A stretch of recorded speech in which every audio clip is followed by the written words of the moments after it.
Nothing. You get what I'm saying? Right? But you can tell me pray for somebody. Here I am. You know, secure some, I'm not. I'm going to get one of my pit bulls out there and deal with it. So I feel like if you got a cop that's naturally aggressive, right, he needs to be, deploy him when it calls for him to be out there, right? Get these cops some counseling.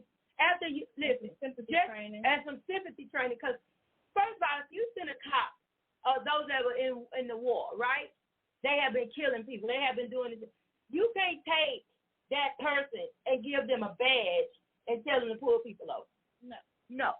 They've been fighting with the Taliban. You know, you cannot put a person that's going through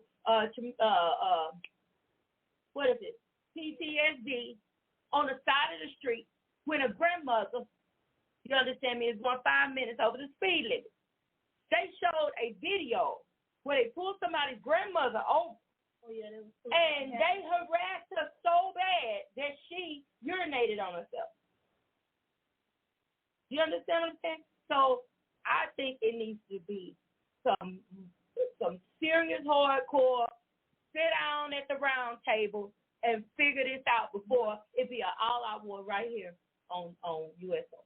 But other people, they train for murderers, or they deal with this and that and this. But what about the people that, before they even go to the academy, they raised by racist people? Oh, my God. It's in them. It's in them. Like, what can you do? Because they can hide it. It ain't nothing worse than a person that's racist and you don't know that they're racist. Oh, my God. Because you can sit down with them, you can talk to them, and these people, I don't know if they got something wrong with their brain or what, but like they can hide it. They hide it. They'll say buddy, and the next thing you know, you in their trunk. Like you right. don't know. But it's just like you said. If they were raised in a household like that, then obviously they saw how their parents faced it. You know, they saw how they faced. So you think about it. You raised up in a household where they show you how to be evil, but they show you how to blend in with everybody else, right? Oh, you got to keep your job, right? You gotta deal with certain types of people to get the things that you want, right? But we're gonna let you know that even though you're dealing with them, they are nothing. They are worth nothing. They are not even human. Cause right, remember back in the day they had it even in the Constitution, all that. That we wasn't even human. We didn't even qualify for a full vote. Oh my God. Of a vote. Oh my God. And then it's like when I was thinking about the George Floyd thing, I was gonna say that I was like he wasn't even treating him like a human, like he was completely ignoring him, like he just was. But his hand on killing him. His hand in his pocket to make it worse. And it's like they don't even see a human. How do you? And then what? The part like that and getting a job where you service people. And if you watch the court case, right, and how they were trying to say, well, he died of a heart attack. Okay, well, what brought the heart attack on? Right. He getting what? So you mean to tell me, either way it went, if he was walking down that street, he was going to die right there at that moment of a heart attack? Come on. His life was snubbed from him. It was taken from him. Because if he didn't encounter those cops, those dirty cops, he would probably still be with his daughter right now. Or he probably would still be able to talk to his mom or his brothers or whoever his family members are. That cop stole his life, took his life. Exactly. And I think that everybody that got on this little Trump escapade, not saying really walking his shoes, but what if it was your white child? Come on that ground like that. What if it was your white child when that cop pulled up?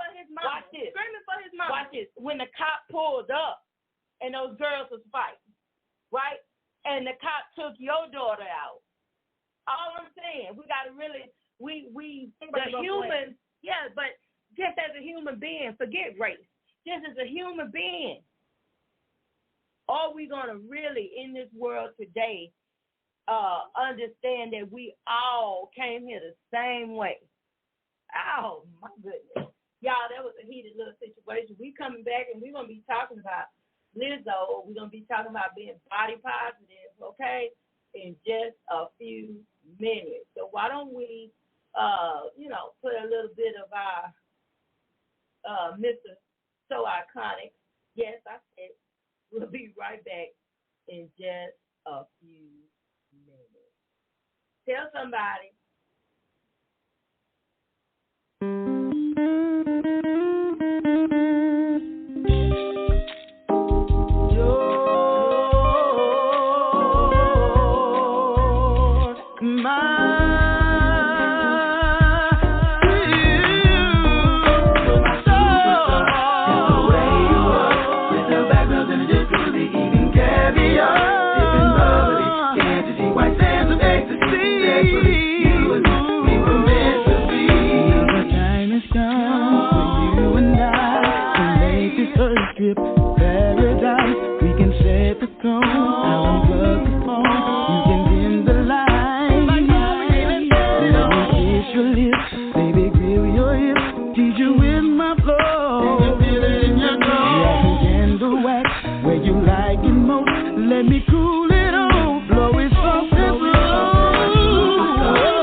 Welcome back. That was Billy Cook, Mr. So Iconic. Hey, superstar. That's what we know him, man. We have been having a good discussion about cop serial killers. I'm just saying. So we're gonna turn the tides with body positivity. okay? I want to talk about love yourself, accept yourself. And one of the people that pops up in the news a lot when it comes to this topic is Lizzo. Oh my God, people don't want to see Lizzo naked. They don't want to see Lizzo because Lizzo is not the status quo of beauty or fine, like they like to say, fine is wine, according to society.